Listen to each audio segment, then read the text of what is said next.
नमस्कार विद्यार्थियों।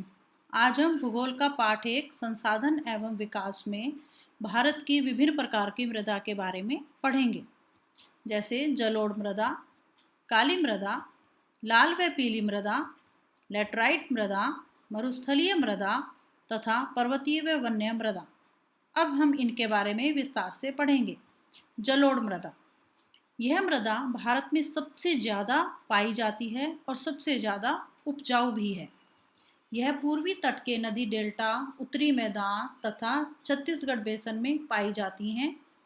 यह नदियों के द्वारा जो मिट्टी आती है, इसीलिए इसको जलोढ़ मृदा कहते हैं। यह सबसे ज़्यादा उपजाऊ होती है और इसके अंदर पोटाश, फास्फोरस और चूना होता है, जिसके कारण गन्ने की, चावल की और गेहूं की फसल बहुत अच्छे से होती हैं। इसके बाद हम बात करेंगे काली मृदा का। इसको रेगर मृदा भी कहते हैं क्योंकि इसका रंग काला होता है। इसका निर्माण लावा प्रवाह से होता है। यह महाराष्ट्र, सौराष्ट्र, मालवा, छत्तीसगढ़ के पठार व मध्य प्रदेश में पाई जाती है।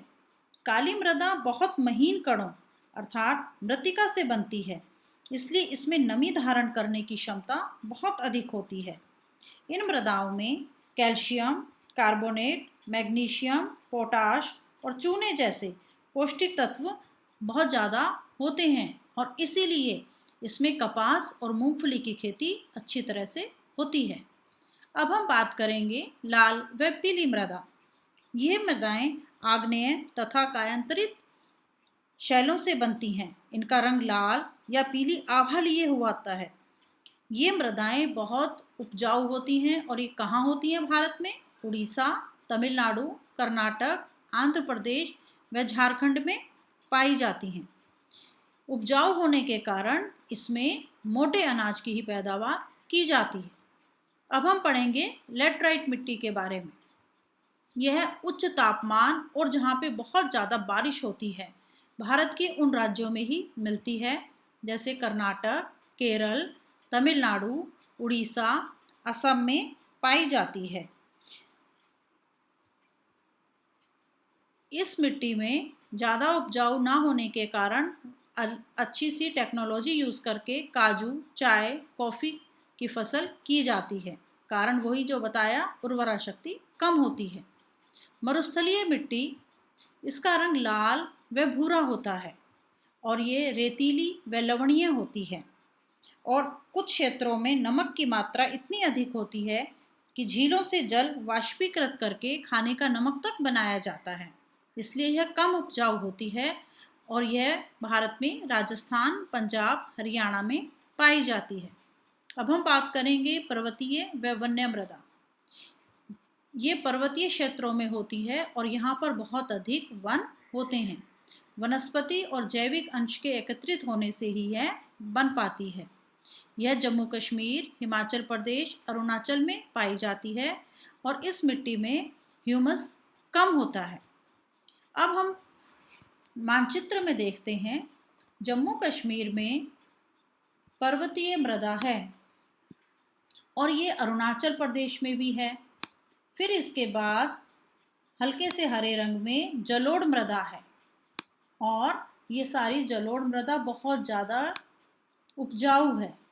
इसके बाद हम बात कर रहे हैं पीले निशान की। ये राजस्थान में है, मरुस्थलीय मृदा जो आपको बताया था, और ये काले रंग की सारी काली मृदा ही है। और इसमें ये ज़्यादातर कौन से राज्यों में आ रही है? महाराष्ट्र में और गुजरात और मध्य प्रदेश में। फिर इसके बाद हम कर रहे हैं बात लाल और पीली मृदा की। इसके बाद हम बात करते हैं लेटराइट मृदा, जहाँ पर ज़्यादा काजू, चाय और कॉफ़ी की खेती की जाती है। इस मानचित्र को आपने अच्छे से देखना है, समझना है और इसको अपनी कॉपी पे ज़रूर करना है। अब हम बात करेंगे बांगर और खादर के बारे में। बांगर सबसे पुरानी मृदा को कहते हैं और ये जलोढ़ मृदा है। खादर नई मृदा के नाम से जानते हैं, नई जलोढ़ मृदा।